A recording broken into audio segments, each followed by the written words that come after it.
next battle is in the greatest jump. So most people probably think of this when they think of a financial advisor, trading the stock market, or maybe even worse. But the reality is, nothing could be further from the truth.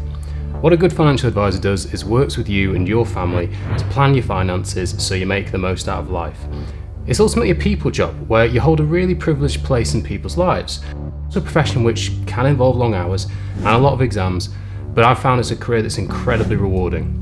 In this episode, I'm going to show you how to become a financial advisor. My name is George Egan and I'm a chartered financial planner.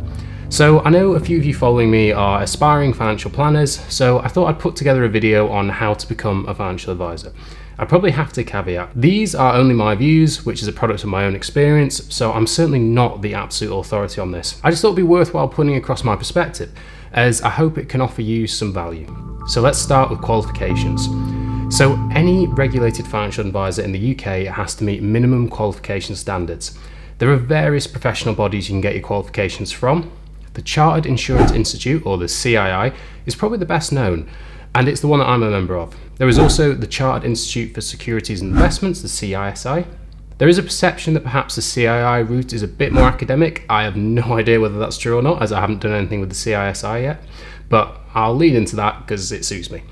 There's also the CFA, which is to become a Chartered Financial Analyst. But that's generally considered more route if you want to be working specifically in the investment side of it, as opposed to maybe someone specifically advising clients. There are actually various qualification routes you can take. So the minimum standard qualifications for a client-facing advisor is the Diploma Level 4.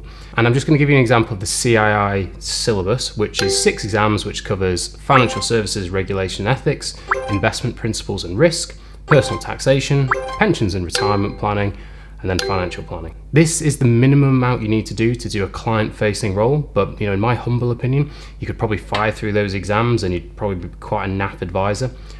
Once you've done them though, the next step up is chartered, and this in my view is the benchmark for advice. So I would really suggest any new entrant you see this as the goal. The reason for that is I could totally see a point in the future where that becomes the minimum standard.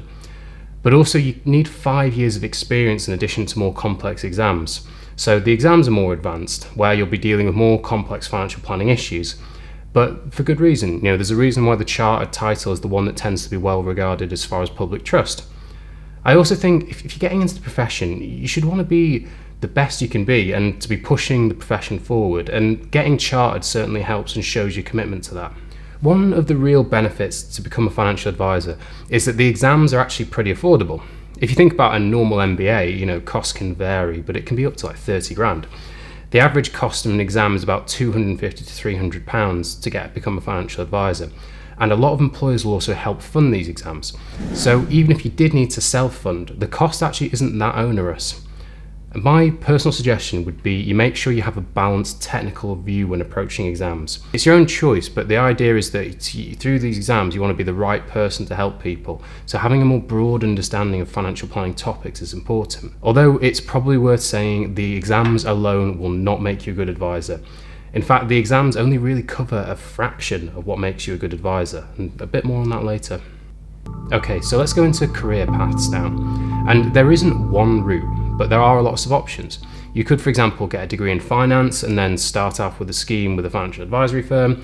Now, I do want to say that each of these roles is a very worthwhile career in their own rights. Trust me, a great administrator or power planner is worth their weight in gold, so I hope you take it in the right spirit when I say working your way up.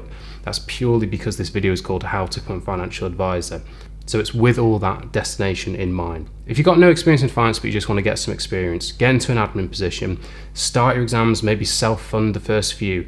Make it clear to your employer that you want to work your way up to an advising status. And there are also some excellent apprenticeship schemes out there, and I'll link to them in the bottom.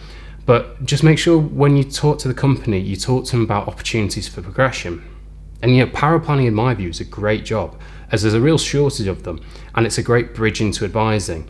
And it's also a job which can have quite a bit of freedom because it's quite work focused, which means sometimes your hours can be a bit more flexible. And it can often not perhaps come with the stresses that come with advising. So you'll be writing reports, doing the research, and it's a great introduction to the technical aspects, but also a really good power planner will all but advise. So it's a great stepping stone to becoming an advisor. Now, from power planning to advising, there is a jump, which isn't really talked about, but it's very real. And basically, you've just got to be aware that any business has to be aware of their commercial interests. And as a new advisor, you're unlikely to have any clients. So that jump can be quite difficult to do when you're starting out. So you're going to need to thinking about going into that, how you will grow your business or how the business you're with will support you. The truth is you're unlikely just to be thrown into a role with tons of clients. But when you do, you'll move to becoming an advisor and build your business through there. So what makes a good advisor? Okay, so let's assume that you've nailed the qualifications. In my view, you've got to be a lifelong learner. So you have to do a minimum of 35 hours per year as continuous professional development, or CPD as it's called, and that's a professional requirement. But in my view, you'll be needing to do so much more than that, as well as exams being something that will probably be a key feature of your career going forward. So if you're coming into this thinking, can't really be bothered, I'd say don't become an advisor. Frankly, we don't really need people like that in the profession. The thing to remember is we're always only just a budget announcement away from having to learn a ton of new rules. So it's just part of the job that you'll always be having to improve your skills, and at the end of the day, you should want to, because you want to ensure your knowledge is as good as possible so that you can help people. Okay, so the number 2 is a great listener and communicator. So new advisors tell, great advisors listen. I'll be honest, like many people, when I first started as an advisor, as I think everyone does, I made this mistake. And I was like, here's what I know this, I know this, I know this. And you may think you're displaying your technical ability and the client might be impressed, but it's not a good client experience. If you think about it, imagine you went to the doctors and they started reciting the interactions between all the medications. You'd be like, what? What you should be really doing is listening to what the client wants to achieve and the subtext between some of the things they didn't say. Because all financial questions are just reframed life questions. And what do I mean by that? Well, no one wakes up in the night and thinks, I need a comprehensive financial plan. Of course they don't. They are meeting with you because something is hurting. Perhaps it's a worry about a tax position, not feeling control about their retirement plans, or maybe even just worried about investments. Whatever it is, it tends to boil down to a technical area or just one question, which is, am I going to be okay? And part of the job is making sure that regardless of how technical sometimes, or maybe even emotive some issue may be, the client experience is a positive one and they're fully listened to, and you're also catering whatever you're saying to them. So the final one is empathy. You actually have to care about your clients. This sounds really obvious, but unfortunately it isn't always standard practice. Everyone has their own style, of course, and what would work for me personally is probably polar opposite to what would work for someone else. From my experience, I've always been quite respectful to the fact that I think people have quite a good BS sensor. So the sad fact of the matter is most people don't trust financial advisors from the off for often very fair historical reasons. So let's just go into the things to expect. So what is this job like? Well, it is a job that you've got to work very hard. You've got to be someone who can get up and go to things, be positive, make things happen. You clearly can't be sitting back waiting for things to happen or for people to come to you. One thing that you'll have to get quite used to is a very structured advice process, basically compliance. As you probably noticed from my videos, you have to be extremely careful about what you say as a regulated individual. At the end of the day, this should be seen as a good thing. An advisor holds a privileged place, so you should take that responsibility seriously.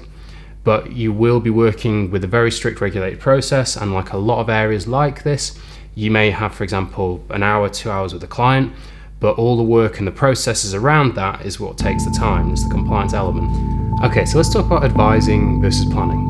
So this profession, in my view, is in a bit of a transition.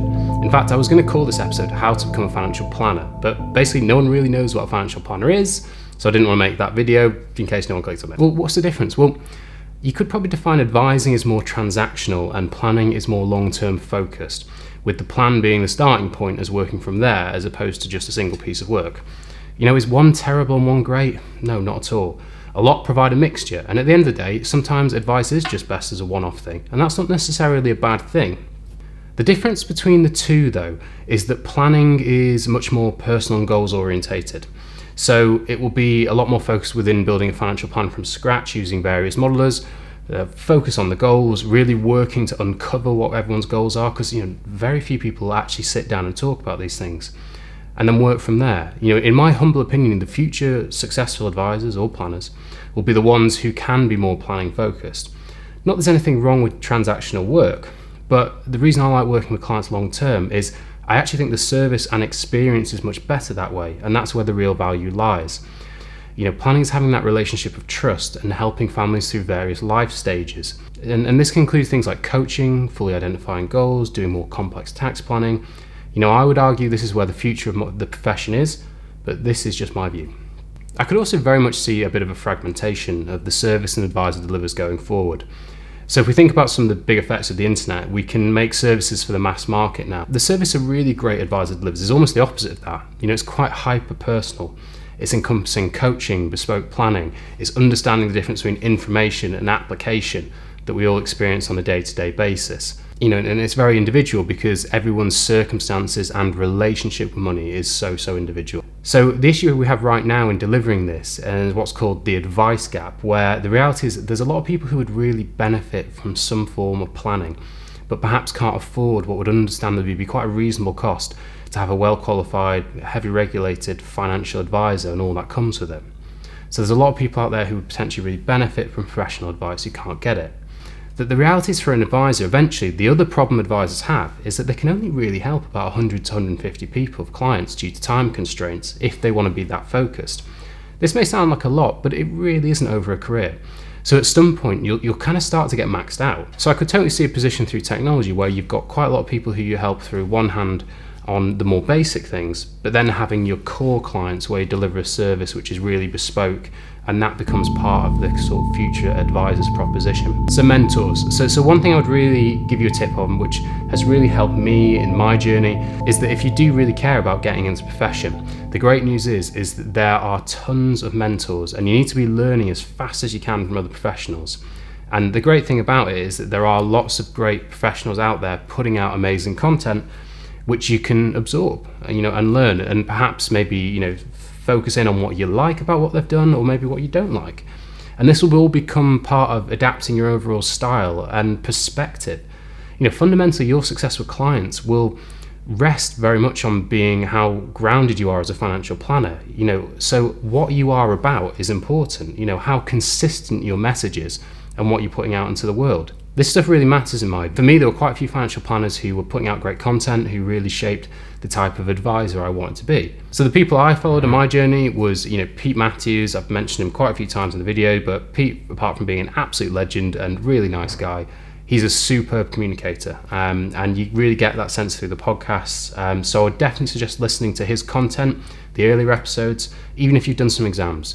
You might not learn something new on the sort of technical aspect, but I think you will hear how he frames things and how that's communicated. And that is just as important as the technical.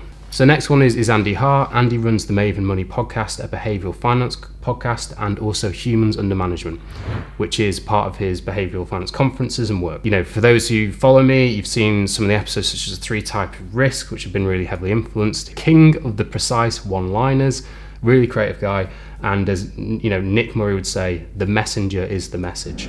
So Martin Bamford Martin also runs a YouTube channel and Informed Choice. Ages ago when I was listening to his podcast, the thing that struck me was that he said his advisors need to show your work. Martin runs his own media company and he's very well known in the profession. So I think he's a really great person to follow as well.